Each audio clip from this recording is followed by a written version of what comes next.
Somehow Palpatine returned. There's a lot of misdirection in this episode, red herrings about who the one who waits is going to be. You have Carla saying the beast, a scene where there's a time window. Okay, but we can find you, we can help. Just look around and tell us, where are you? And there's an old TARDIS, and it's covered in all this fog and mist.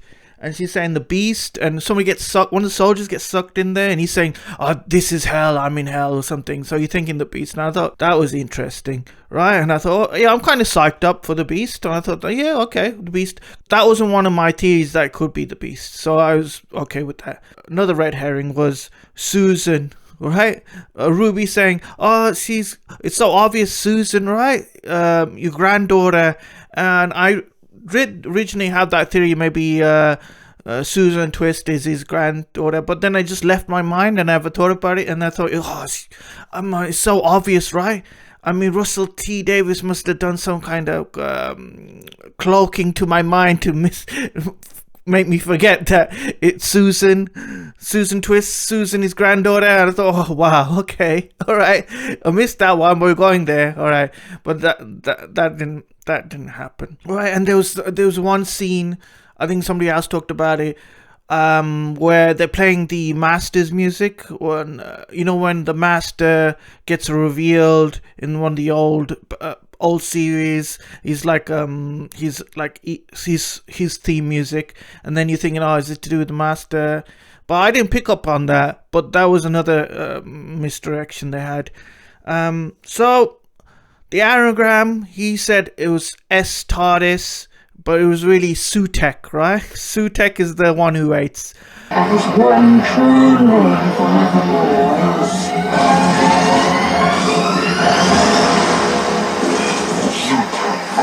He's the one who waits. I thought he was going to be older. He's apparently just a couple of thousand years old, 7,000, 10,000 years old. I originally going in, I did watch the Pyramids of Mars with Tom Baker. So when I watched this episode, it felt a little extra. It connected up with me a little bit more, and I felt better because I only watched it a few days ago. In that one, I thought he was some kind of alien entity, but in this one, they're saying he's a god. So he's been up to a god, or maybe gods are aliens. I'm not sure how it worked. The anagram, where did the K come from his name, right? It wasn't really an anagram, because where does that K come? Is there a K I'm not missing here? Where did that K come from? Okay, so originally all the way to the toy maker, when you mentioned the one who waits, people were saying it was Sutekh. There was a lot of people it could have been, but I felt a little disappointed it was Sutekh. I wanted maybe original villain. Yeah, I want somebody original, somebody new.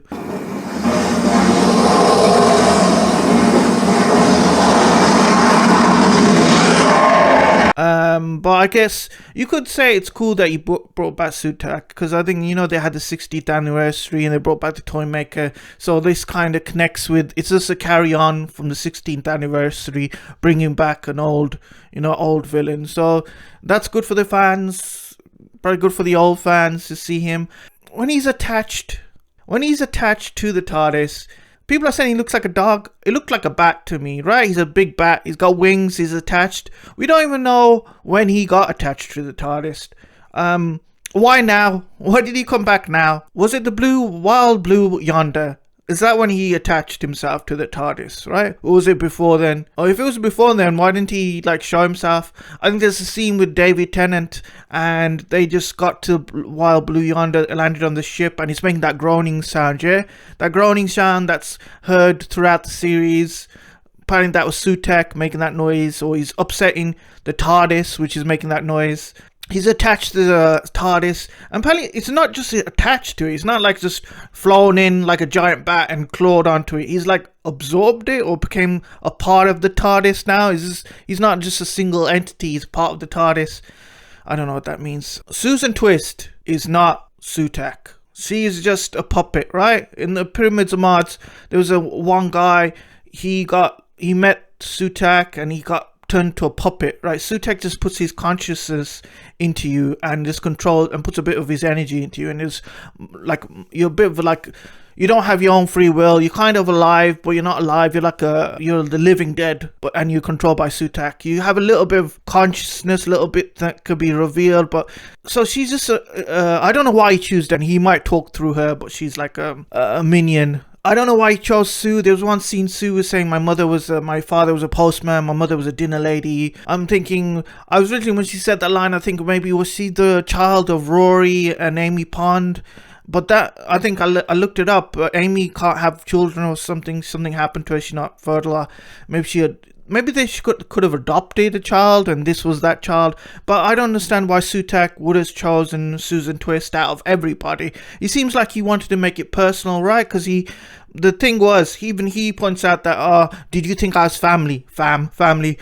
So he was trying to make it personal, a dig at the Doctor. So why would he? I feel like he wouldn't choose a random person to be his puppet, his minion. He would choose somebody had some kind of connection to the Doctor. Maybe this Susan is a child of one of the companions that the Doctor had in the past. That's why he chose her. But for some reason, this is technology. You know, Susan's talking about this technology she's going to give away to the world, right? And we don't even know what that technology is. I'm guessing that connects in with how Sutekh's gonna kill everybody, right? Sutekh is God, and he's got this thing. He really wants to end everybody and be the only person alive, apparently. I'm not too sure why he does that. That's his thing. He likes his death, apparently. So I'm guessing he's gonna use this technology and end the world. Maybe make everybody into dust. I don't know how that will happen, but it's a theory. It's a game theory. But okay, there's still a lot of unanswered questions, and this episode didn't answer them. It's a two-parter. Some people don't quite like this, but it's a two-parter thing, so I can't judge it as a one thing. So I'm waiting for the second part, but it did get me psyched up. A lot of mysteries still. We don't know why it snows. We don't know Ruby's mother.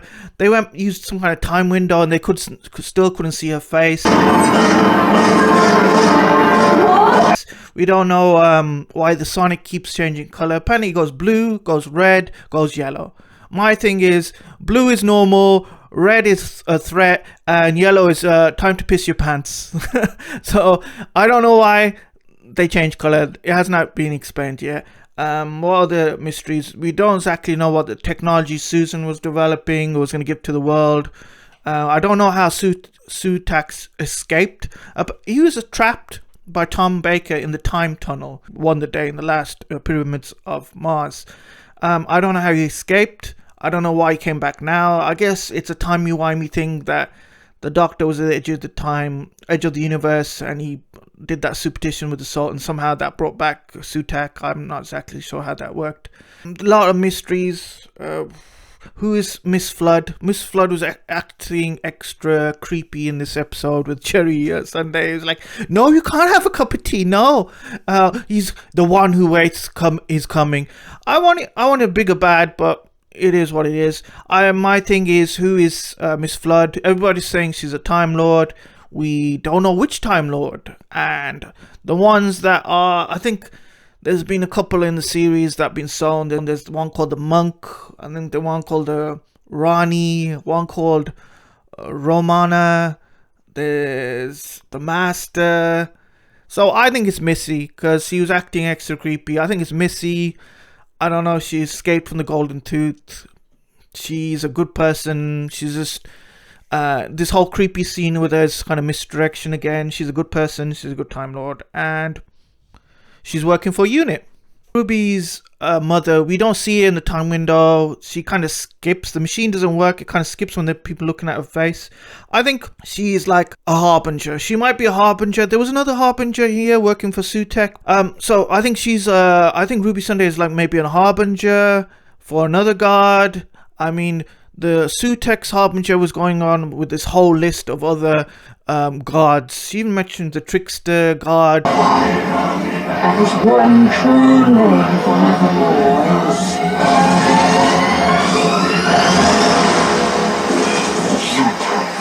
But I think my theory is how the second part is going to happen is a doctor is going to fly that TARDIS with Sutekh attached, and he's going to break timeline, right? He's going to go to that place where that's time locked. I don't know how he's going to get there. He's going to get there, and he's going to bring Sutekh versus Ruby's mother, which is Ruby's mother's going to be a god. They're going to fight it out. That's how it's going to end. God versus God. Ruby's mother wins. Big reveal. Everybody's happy. That's my theory. Harriet the spy, no, Harriet the harbinger was saying all this list of gods that might come up. Actually, these gods might come up in this series, which I think maybe one of them will come up, but in the next series, which has already been sought, there might be more gods. So let's go through the gods you mentioned. There's a toy maker, the god of games, so we know about him. There's a trickster, the god of traps. I thought he was the god of discord, no? But he's the god of traps. This is what Harriet is saying. There's Maestro, the god of music. There's Reprobate, the god of spite. Reprobate, okay. There's Mara, the god of beasts. Well, that'd be a good god to see. Mara, she's a woman, god of beasts. Maybe she's half animal, half woman. And the threefold deity of malice, mischief, and misery. I don't know what that is. I think I've heard of this villain, these 3 stone villains. I forgot the name. Maybe somebody said maybe it was them, but I don't know which god that is. Gods of skin, shame, and secrets. What god is that? There are gods of skin, shame, and secrets. And there is the in something censor. God of disaster and her children, called doubt and dread. Doubt and dread. And standing on high is the mother and father and the other of them all. For the God of all gods has returned, and his names are many. His name has been Set and Sither, and he's one true forever. So basically, the top god is Sutekh, right? He's like, this is what Harriet's saying. But I think it's just an ego thing, right? He can't be the top god, right? The top god's come here, he's come back, he got trapped. I don't know, I don't see him as the top god, right?